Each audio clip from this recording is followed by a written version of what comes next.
Recording by Avai. The Art of Public Speaking by Dale Carnegie and Joseph Burke Esenwein. Chapter 20. Influencing by Description.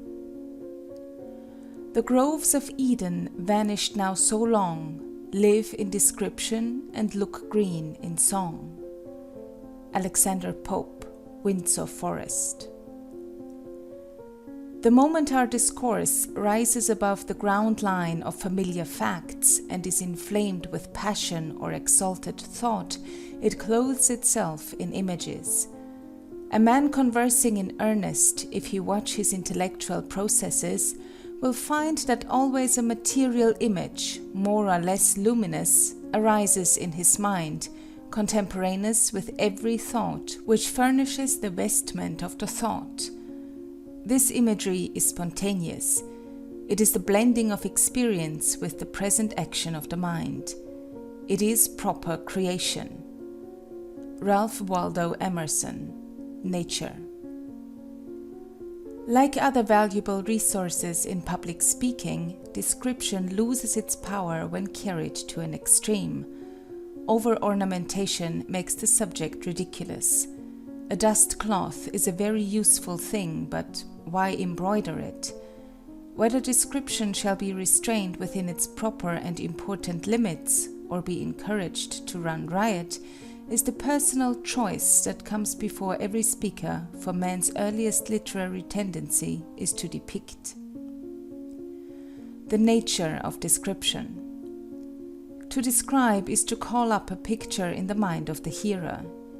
In talking of description, we naturally speak of portraying, delineating, coloring, and all the devices of the picture painter. To describe is to visualize, hence we must look at description as a pictorial process, whether the writer deals with material or with spiritual objects. If you were asked to describe the rapid-fire gun, you might go about it in either of two ways. Give a cold, technical account of its mechanism in whole and in detail, or else describe it as a terrible engine of slaughter, dwelling upon its effects rather than upon its structure. The former of these processes is exposition, the latter is true description. Exposition deals more with the general, while description must deal with the particular. Exposition elucidates ideas, description treats of things. Exposition deals with the abstract, description with the concrete. Exposition is concerned with the internal, description with the external. Exposition is enumerative, description literary. Exposition is intellectual, description sensory. Exposition is impersonal, description personal. If description is a visualizing process for the hearer, it is first of all such for the speaker. He cannot describe what he has never seen, either physically or in fancy.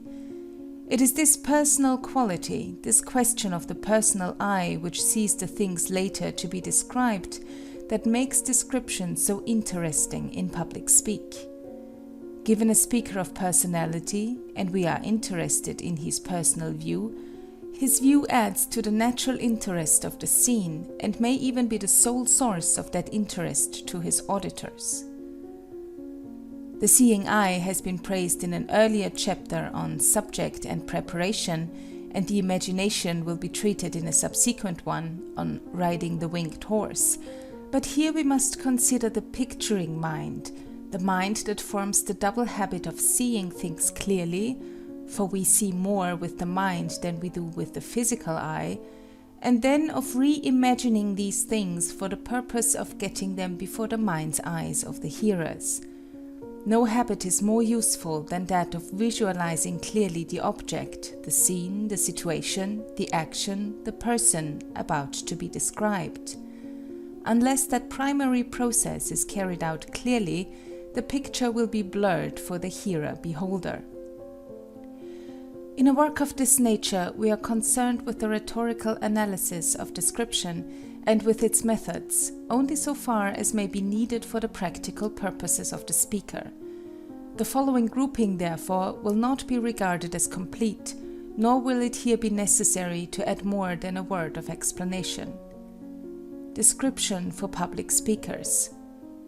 Objects, still and in motion. Scenes, still and including action. Situations, preceding change, during change, and after change. Actions, mental and physical. Persons, internal and external. Some of the foregoing processes will overlap in certain instances, and all are more likely to be found in combination than singly. When description is intended solely to give accurate information as to delineate the appearance, not the technical construction of the latest Zeppelin airship, it is called scientific description and is akin to exposition. When it is intended to present a free picture for the purpose of making a vivid impression, it is called artistic description. With both of these, the public speaker has to deal, but more frequently with the latter form. Rhetoricians make still further distinctions. Methods of description. In public speaking, description should be mainly by suggestion, not only because suggestive description is so much more compact and time-saving, but because it is so vivid. Suggestive expressions connote more than they literally say. They suggest ideas and pictures to the mind of the hearer, which supplement the direct words of the speaker. When Dickens, in his Christmas Carol, says, "In came Mrs. Fezziwig, one vast substantial smile," our minds complete the picture so deftly begun, a much more effective process than that of a minutely detailed description, because it leaves a unified, vivid impression, and that is what we need. Here is a present-day bit of suggestion. General Trinkle was a gnarly oak of a man, rough, solid, and safe. You always knew where to find him. Dickens presents Miss Peecher as a little pincushion, a little housewife, a little book, a little workbox, a little set of tables and weights and measures, and a little woman all in one. In his Knickerbocker's History of New York, Irving portrays Wouter van Twiller as a robustious beer barrel standing on skids. Whatever forms of description you neglect, be sure to master the art of suggestion. Description may be by a simple hint. Lowell notes a happy instance of the sort of picturing by intimation when he says of Chaucer, "Sometimes he describes amply by the merest hint, as where the friar, before setting himself down, drives away the cat. We know without need of more words that he has chosen the snuggest corner." Description may depict a thing by its effects. When the spectator's eye is dazzled and he shades it, says Moseley in his Essays, we form the idea of a splendid object. When his face turns pale, of a horrible one. From his quick wonder and admiration we form the idea of great beauty, from his silent awe of great majesty. Brief description may be by epithet. Blue-eyed, white-armed, laughter-loving are now conventional compounds, but they were fresh enough when Homer first conjoined them. The centuries have not yet improved upon wheels round, brazen, eight-spoked, or shields smooth, beautiful, brazen, well hammered. Observe the effective use of epithet in Will Levington Comfort's The Fighting Death, when he speaks of soldiers in a Philippine skirmish as being leached against a rock. Description uses figures of speech. Any advanced rhetoric will discuss their forms and give examples for guidance. This matter is most important, be assured. A brilliant yet carefully restrained figurative style, a style marked by brief, pungent, witty, and humorous comparisons and characterizations, is a wonderful resource for all kinds of platform work. Description may be direct. This statement is plain enough without exposition. Use your own judgment as to whether in picturing you had better proceed from a general view to the details, or first give the details and thus build up the general picture, but by all means, be brief. Note the vivid compactness of these delineations from Washington Irving's Knickerbocker. He was a short, square, brawny old gentleman with a double chin, a mastiff mouth, and a broad copper nose, which was supposed in those days to have acquired its fiery hue from the constant neighborhood of his tobacco pipe. He was exactly 5 feet 6 inches in height, and 6 feet 5 inches in circumference. His head was a perfect sphere and of such stupendous dimensions that Dame Nature, with all her sex's ingenuity, would have been puzzled to construct a neck capable of supporting it, wherefore she wisely declined the attempt and settled it firmly on the top of his backbone, just between the shoulders. His body was of an oblong form, particularly capacious at bottom, which was wisely ordered by Providence, seeing that he was a man of sedentary habits, and very averse to the idle labor of walking. The foregoing is too long for the platform, but it is so good-humored, so full of delightful exaggeration, that it may well serve as a model of humorous character picturing, for here one inevitably sees the inner man in the outer. A direct description for platform use may be made vivid by the sparing use of the historical present. The following dramatic passage, accompanied by the most lively action, has lingered in the mind for 30 years after hearing Dr. T. DeWitt Talmage lecture on Big Blunders. The crack of the bat sounds clear even today. "Get ready the bats and take your positions. Now give us the ball. Too low. Don't strike. Too high. Don't strike. There it comes like lightning. Strike. Away it soars. Higher. Higher. Run. Another base. Faster. Faster. Good. All around at one stroke." Observe the remarkable way in which the lecturer fused speaker, audience, spectators, and players into one excited, ecstatic whole, just as you have found yourself starting forward in the seat at the delivery of the ball with 3 on and 2 down in the 9th inning. Notice too how, perhaps unconsciously, Talmage painted the scene in Homer's characteristic style, not as having already happened, but as happening before your eyes. If you have attended many travel talks, you must have been impressed by the painful extremes to which the lecturers go. With a few notable exceptions, their language is either over-ornate or crude. If you would learn the power of words to make scenery, yes, even houses, palpitate with poetry and human appeal, read Lafcadio Hearn, Robert Louis Stevenson, Pierre Loti, and Edmondo de Amicis. Blue distant, a mountain of carven stone appeared before them, the temple lifting to heaven its wilderness of chiseled pinnacles, flying to the sky the golden spray of its decorations. Lafcadio Hearn, Chinese Ghosts.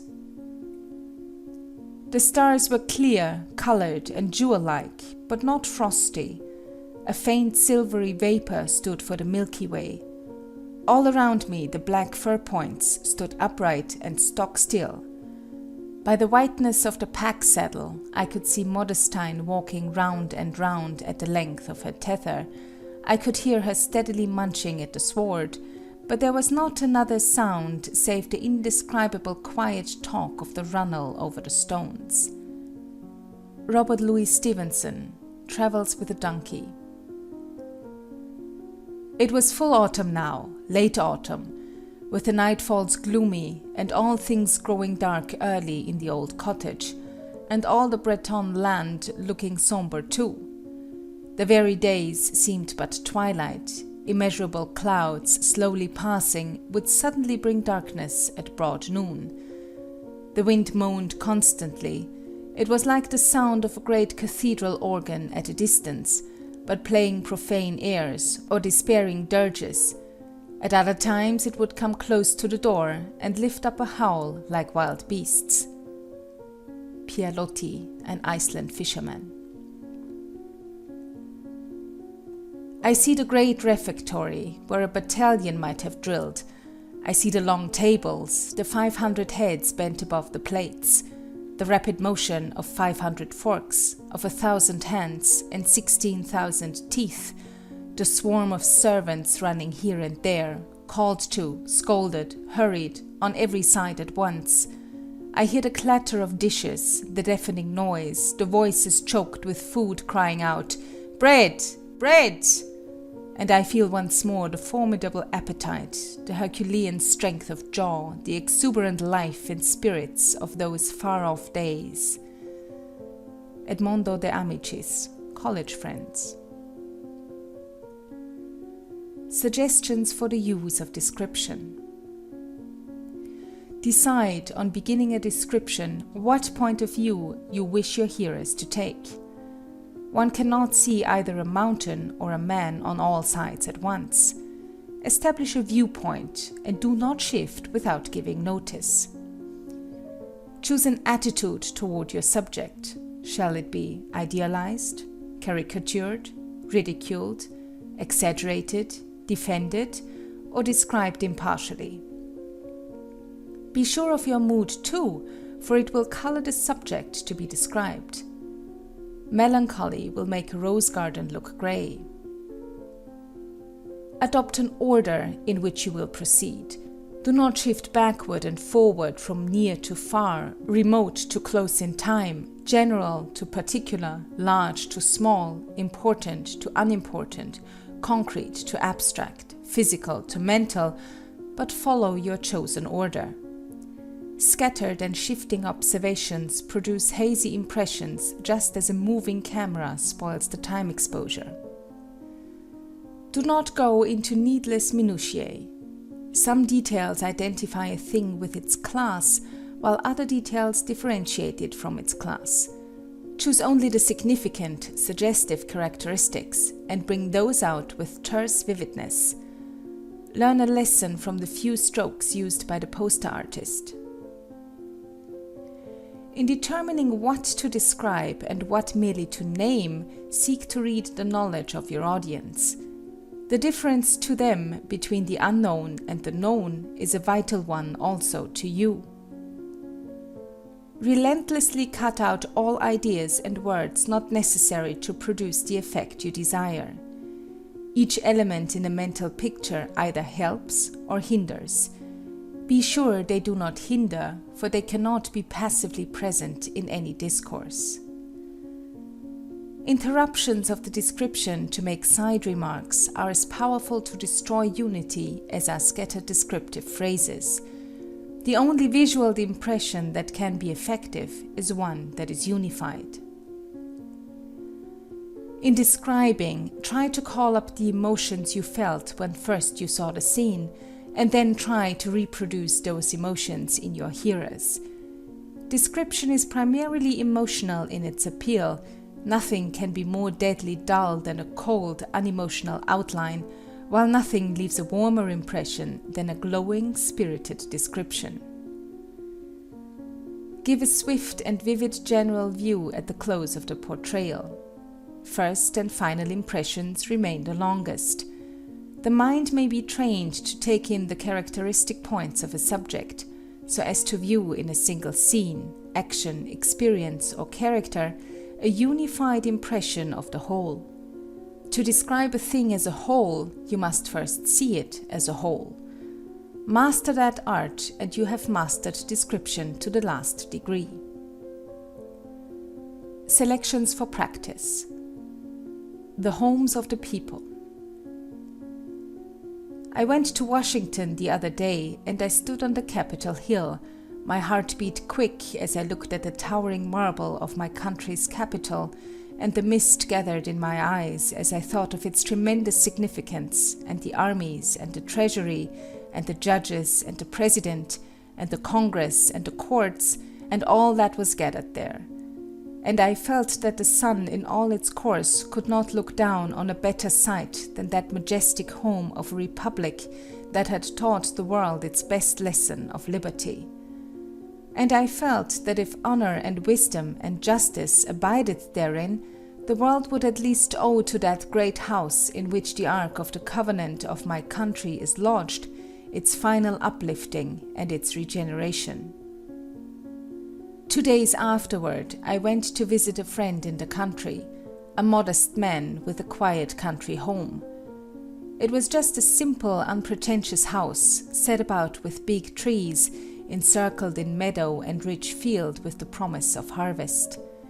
The fragrance of the pink and hollyhock in the front yard was mingled with the aroma of the orchard and of the gardens, and resonant with the cluck of poultry and the hum of bees. Inside was quiet, cleanliness, thrift, and comfort. There was the old clock that had welcomed, in steady measure, every newcomer to the family, that had ticked the solemn requiem of the dead, and had kept company with the watcher at the bedside. There were the big restful beds, and the old open fireplace, and the old family Bible, thumbed with the fingers of hands long since still, and wet with the tears of eyes long since closed, holding the simple annals of the family and the heart and the conscience of the home. Outside there stood my friend, the master, a simple, upright man with no mortgage on his roof, no lien on his growing crops, master of his land and master of himself. There was his old father, an aged, trembling man, but happy in the heart and home of his son. And as they started to their home, the hands of the old man went down on the young man's shoulder, laying there the unspeakable blessing of the honored and grateful father, and ennobling it with the knighthood of the 5th commandment. And as they reached the door, the old mother came with the sunset falling fair on her face, and lighting up her deep, patient eyes, while her lips, trembling with the rich music of her heart, bade her husband and son welcome to their home.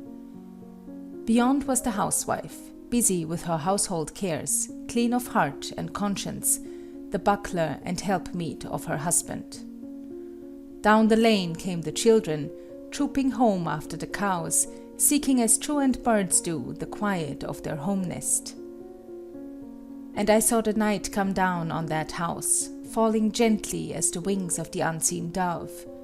And the old man, while a startled bird called from the forest, and the trees were shrill with the cricket's cry, and the stars were swarming in the sky, got the family around him, and, taking the old Bible from the table, called them to their knees, the little baby hiding in the folds of his mother's dress, while he closed the record of that simple day by calling down God's benediction on that family and that home. And while I gazed, the vision of that marble capital faded. Forgotten were its treasures and its majesty, and I said, "Oh, surely here in the homes of the people are lodged at last the strength and the responsibility of this government, the hope and the promise of this republic." Henry W. Grady. Suggestive scenes. One thing in life calls for another. There is a fitness in events and places. The sight of a pleasant arbor puts it in our mind to sit there. One place suggests work, another idleness, a third early rising and long rambles in the dew. The effect of night, of any flowing water, of lighted cities, of the peep of day, of ships of the open ocean, calls up in the mind an army of anonymous desires and pleasures. Something we feel should happen, we know not what, yet we proceed in quest of it. And many of the happiest hours in life fleet by us in this vain attendance on the genius of the place and moment. It is thus that tracts of young fir and low rocks that reach into deep soundings particularly delight and torture me. Something must have happened in such places, and perhaps ages back to members of my race, and when I was a child I tried to invent appropriate games for them, as I still try, just as vainly, to fit them with the proper story. Some places speak distinctly. Certain dank gardens cry aloud for a murder. Certain old houses demand to be haunted. Certain coasts are set aside for shipwreck. Other spots again seem to abide their destiny, suggestive and impenetrable, Miching Malecho. The inn at Burford Bridge, with its arbors and green garden and silent, eddying river, though it is known already as the place where Keats wrote some of his Endymion and Nelson parted from his Emma, still seems to wait the coming of the appropriate legend. Within these ivied walls, behind these old green shutters, some further business smoulders, waiting for its hour. The old Hawes Inn at the Queen's Ferry makes a similar call upon my fancy. There it stands, apart from the town beside the pier, in a climate of its own, half inland, half marine. In front, the ferry bubbling with the tide and the guardship swinging to her anchor. Behind, the old garden with the trees. Americans seek it already for the sake of Lovell and Oldbuck, who dined there at the beginning of the Antiquary. But you need not tell me. That is not all. There is some story, unrecorded or not yet complete, which must express the meaning of that inn more fully. I have lived both at the Hawes and Burford in a perpetual flutter, on the heel, as it seemed, of some adventure that should justify the place. But though the feeling had me to bed at night and called me again at morning in one unbroken round of pleasure and suspense, nothing befell me in either worth remark. The man or the hour had not yet come, but some day, I think, a boat shall put off from the Queen's Ferry, fraught with a dear cargo, and some frosty night a horseman, on a tragic errand, rattle with his whip upon the green shutters at the inn at Burford. R. L. Stevenson, A Gossip on Romance. From Midnight in London. Clang, clang, clang, the fire bells! Bing, bing, bing, the alarm! In an instant, quiet turns to uproar, an outburst of noise, excitement, clamor. Bedlam broke loose. Bing, bing, bing! Rattle, clash, and clatter. Open fly the doors, brave men mount their boxes. Bing, bing, bing, they're off! The horses tear down the street like mad. Bing, bing, bing, goes the gong. Get out of the track, the engines are coming. For God's sake, snatch that child from the road. On, wildly, resolutely, madly fly the steeds. Bing, bing, the gong. Away dash the horses on the wings of fevered fury. On whirls the machine, down streets, around corners, up this avenue and across that one, out into the very bowels of darkness, whiffing, wheezing, shooting a million sparks from the stack, paving the path of startled night with a galaxy of stars. Over the housetops to the north, a volcanic burst of flame shoots out, belching with blinding effect. The sky is ablaze. A tenement house is burning. 500 souls are in peril. Merciful heaven, spare the victims! Are the engines coming? Yes, here they are, dashing down the street. Look! The horses ride upon the wind, eyes bulging like balls of fire, nostrils wide open. A palpitating billow of fire, rolling, plunging, bounding, rising, falling, swelling, heaving, and with mad passion bursting its red-hot sides asunder, reaching out its arms, encircling, squeezing, grabbing up, swallowing everything before it with the hot, greedy mouth of an appalling monster.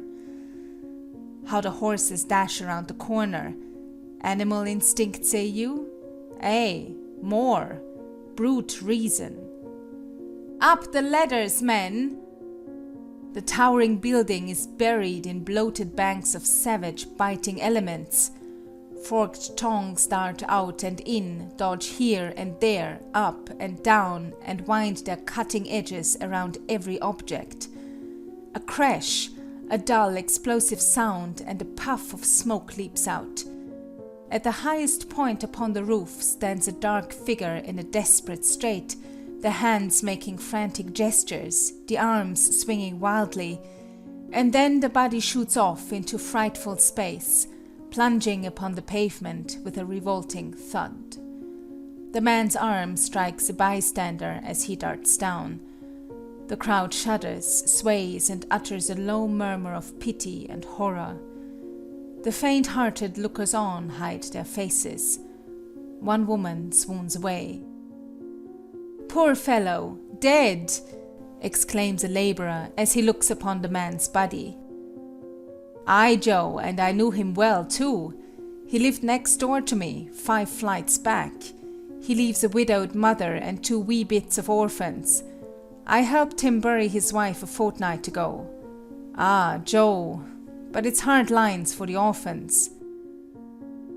A ghastly hour moves on, dragging its regiment of panic in its trail and leaving crimson blotches of cruelty along the path of night. "Are they all out, firemen?" "Aye, aye, sir." "No, they're not. There's a woman in the top window holding a child in her arms, over yonder in the right-hand corner. The ladders, there! £100 to the man who makes the rescue." A dozen start. One man, more supple than the others and reckless in his bravery, clambers to the top rung of the ladder. "Too short!" he cries. "Hoist another!" Up it goes. He mounts to the window, fastens the rope, lashes mother and babe, swings them off into ugly emptiness, and lets them down to be rescued by his comrades. "Bravo, firemen!" shouts the crowd. A crash breaks through the uproar of crackling timbers. "Look alive up there! Great God, the roof has fallen!" The walls sway, rock, and tumble in with a deafening roar. The spectators cease to breathe. The cold truth reveals itself. The fireman has been carried into the seething furnace. An old woman, bent with the weight of age, rushes through the fire line, shrieking, raving, and wringing her hands and opening her heart of grief. "Poor John, he was all I had. And a brave lad he was too. But he's gone now. He lost his own life in saving 2 more, and now he's there, away in there," she repeats, pointing to the cruel oven. The engines do their work. The flames die out. An eerie gloom hangs over the ruins like a formidable blackened pall. And the noon of night is past. Arden Jones Foster. Questions and answers. 1. Write 2 paragraphs on one of these: the racehorse, the motorboat, golfing, tennis. Let the first be pure exposition and the second pure description. 2. Select your own theme and do the same in 2 short extemporaneous speeches. 3. Deliver a short original address in the over-ornamented style. 4. A. Point out its defects. B. Recast it in a more effective style. C. Show how the one surpasses the other. 5. Make a list of 10 subjects which lend themselves to description in the style you prefer. 6. Deliver a 2-minute speech on any one of them, using chiefly, but not solely, description. 7. For 1 minute, look at any object, scene, action, picture, or person you choose. Take 2 minutes to arrange your thoughts, and then deliver a short description, all without making written notes. 8. In what sense is description more personal than exposition? 9. Explain the difference between a scientific and an artistic description. 10. In the style of Dickens and Irving, write 5 separate sentences describing 5 characters by means of suggestion, 1 sentence to each. 11. Describe a character by means of a hint after the manner of Chaucer. 12. Read aloud the following with special attention to gesture. His very throat was moral.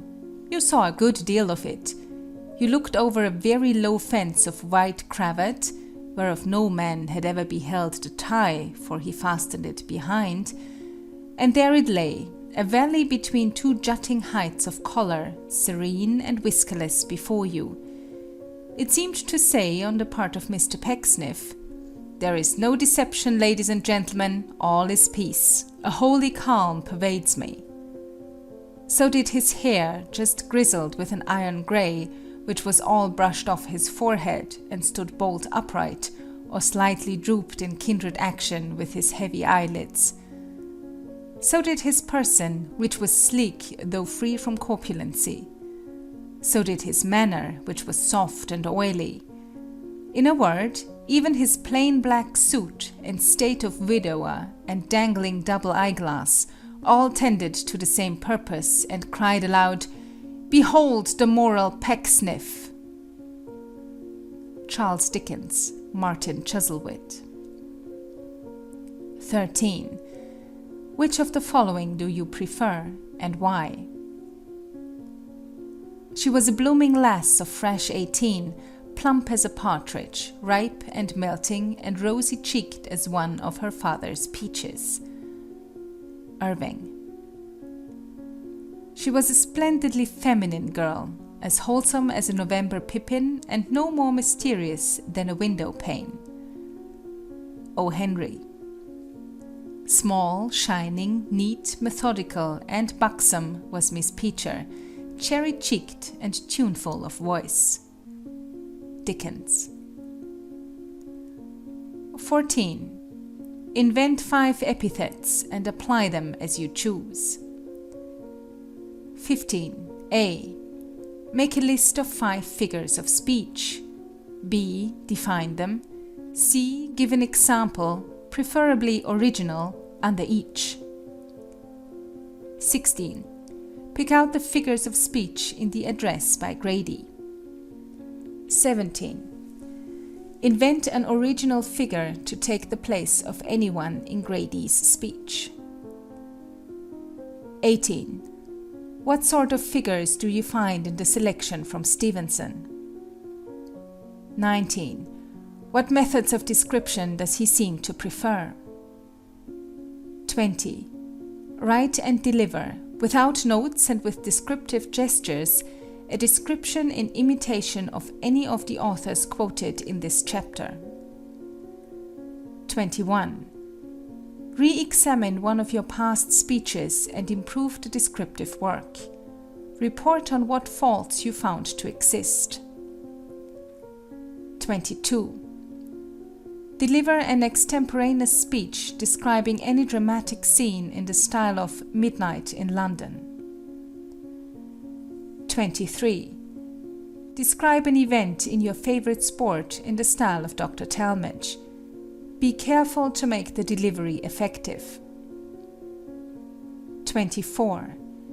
Criticize, favorably or unfavorably, the descriptions of any travel talk you may have heard recently. 25. Deliver a brief original travel talk as though you were showing pictures. 26. Recast the talk and deliver it without pictures. End of section 20.